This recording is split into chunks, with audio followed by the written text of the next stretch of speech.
Set step 360 channel. तो आज के हमारे इस लेक्चर में हम पढ़ने वाले हैं एस्केप सीक्वेंस के बारे में। तो एस्केप सीक्वेंस क्या होता है, तो आए इसके बारे में हम पढ़ते हैं। An escape sequence refers to a combination of characters. तो ये क्या करता है कि कॉम्बिनेशन ऑफ कैरेक्टर्स की तरफ जो है ये रेफ़र करता है हमें, that represent a special character और कंट्रोल कोड। ठीक है, this sequence are use to perform specific action within a string. तो ये क्या होता है कि स्ट्रिंग के अंदर कोई स्पेसिफिक एक्शन को परफॉर्म करने के लिए इस्तेमाल होते हैं, such as inserting a new line. ठीक है, tab, other non printable character and in C++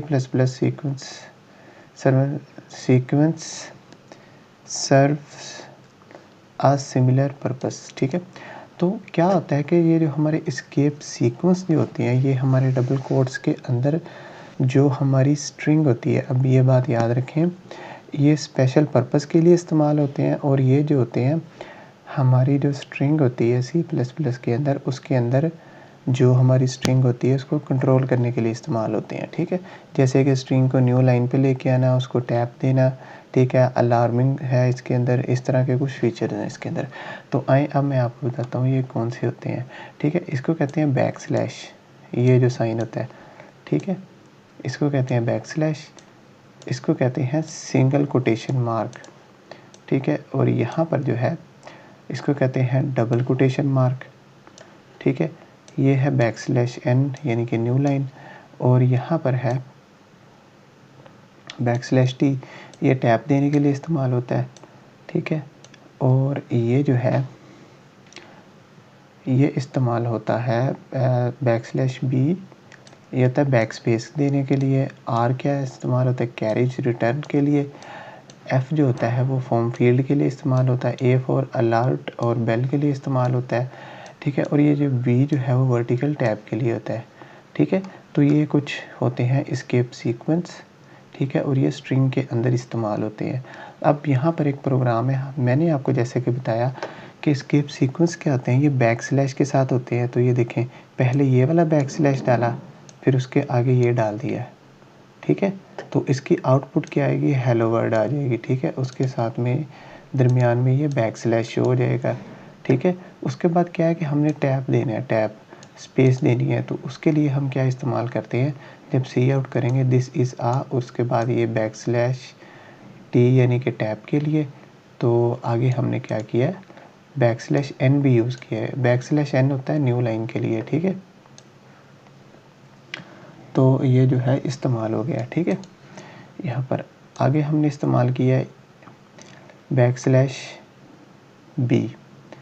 ठीक है, बैकस्लैश b, इतना बैकस्लैश डाला और साथ में b डाल दिया, तो ये बैक स्पेस देने के लिए इस्तेमाल होता है।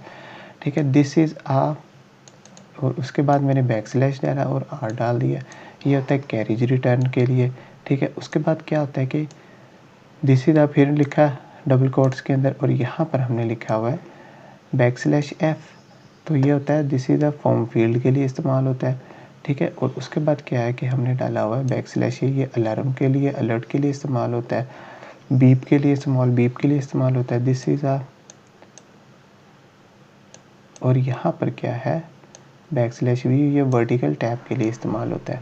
तो अब हम इसको रन करते हैं तो आप देखेंगे इसकी आउटपुट, जैसे कि मैंने बताया, ये आपका बैकस्लैश आ गया। ठीक है, दो जो है स्ट्रिंग के दरमियान, यहाँ पर ये जो है टैप आ गया आपका।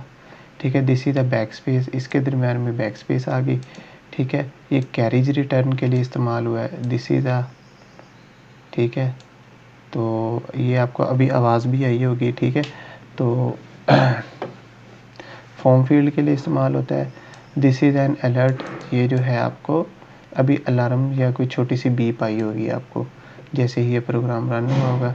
और उसके बाद this is a vertical tab, तो ये वर्टिकल टैब देने के लिए इस्तेमाल होता है। ठीक है, तो ये होते हैं ये होते हैं एस्केप सीक्वेंस, और ये बस स्ट्रिंग के अंदर ही इस्तेमाल होते हैं। ठीक है, न्यू लाइन में लाना कैरेक्टर को, ठीक है, स्ट्रिंग को, इस तरह के कामों के लिए इस्तेमाल होते हैं। तो आई होप सो कि आज के लेक्चर की समझ आई होगी। आज के लेक्चर में बस आपको इसको देखना है और